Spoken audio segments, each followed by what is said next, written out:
launching a new product line or a new service to your customers or even a new policy change, you can use one of these tools to quickly get somebody in front of a camera, record a quick video, quick instruction of whatever the topic is, and then launch it out to your employees, whether that's on a global basis, nationwide, or even all local. But at least you have a way to track the training, make sure people are completing it, doing quizzes, all those kind of basic things as you're trying to kind of push out whatever the training plan is.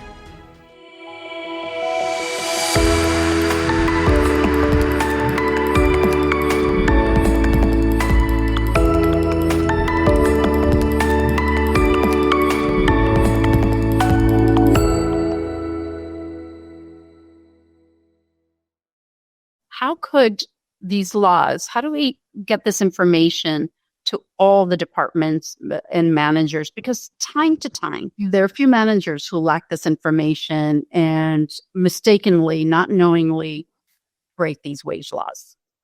Yeah, I think it starts with training. You have to provide training. At the very least, one of the things that I'm a big advocate of, especially for management teams of smaller businesses where maybe they haven't had this training, is you always want to start off with a foundational kind of HR training where you don't expect the managers to become fluent in HR and learn everything that an HR professional does, but you want to give them a taste enough of what are the common pitfalls, red flags, certain words that employees might say, certain things that they might hear about that should trigger an escalation to somebody who does know HR within the business so that they can be correctly handled, because then that'll certainly go a long way. But to add to that, as legal requirements change over time, they at least have a foundation to kind of build off of, where then if you come to somebody and say, hey, there's a new update, let's say for sick leave requirements in your state, then they at least already know, okay, sick leave issues pertain to X, Y, and Z. I already know the basics,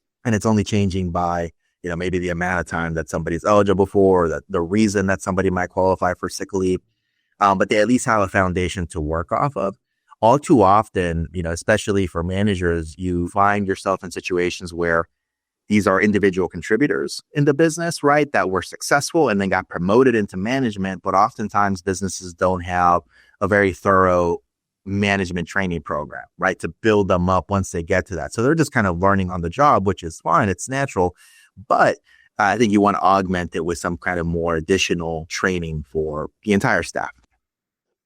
So, Ricardo, do you work with companies in helping them design training plans?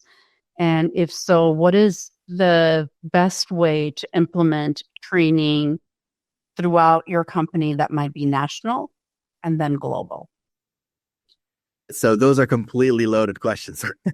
So it always starts with getting a basic needs analysis done, right? Figuring out, okay, what type of training would the managers benefit from, or the employee population, right? So obviously you're going to have different audience groups within any company, depending on the size of the organization. And then figuring out, okay, what type of training do we start with?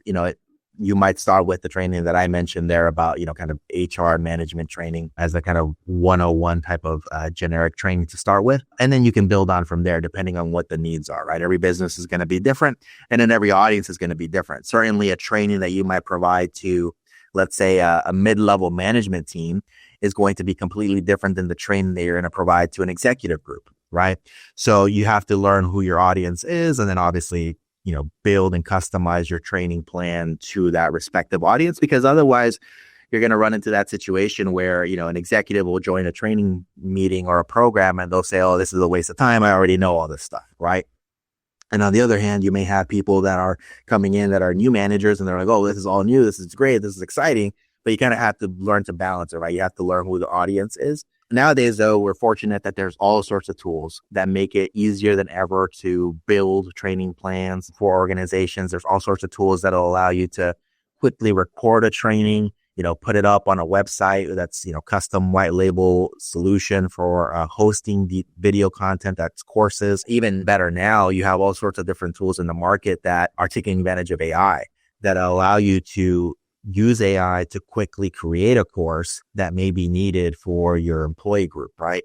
Which is a beautiful thing, because let's say, as an example, you're quickly, launching a new product line or a new service to your customers, or even a new policy change. You can use one of these tools to quickly get somebody in front of a camera, record a quick video, quick instruction of whatever the topic is, and then launch it out to your employees, whether that's on a global basis, nationwide, or even all local.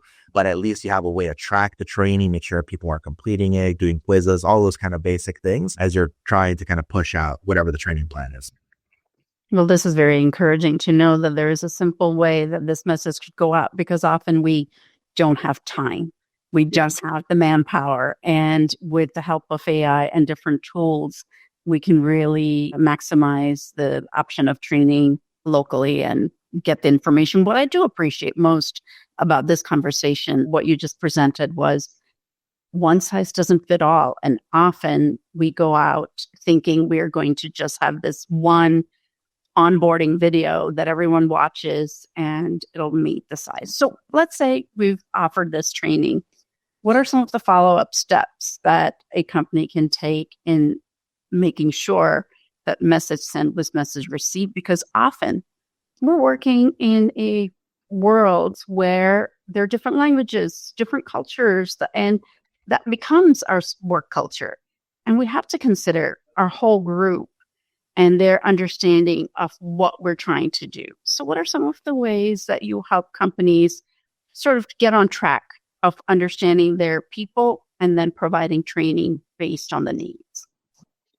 Yeah, onboarding is such an interesting topic. It's interesting because I was supporting a business not that long ago where one of the managers told me that the onboarding program and training program that we had built for them was better than American Express's, and this is a company of like 200 employees. So by comparison, American Express has like all sorts of, access to resources. And I was like, wow, that's such a great compliment. And I can tell you that the root cause of that, at least based off of the feedback that he was giving us, I think was because we were constantly checking in with the learner.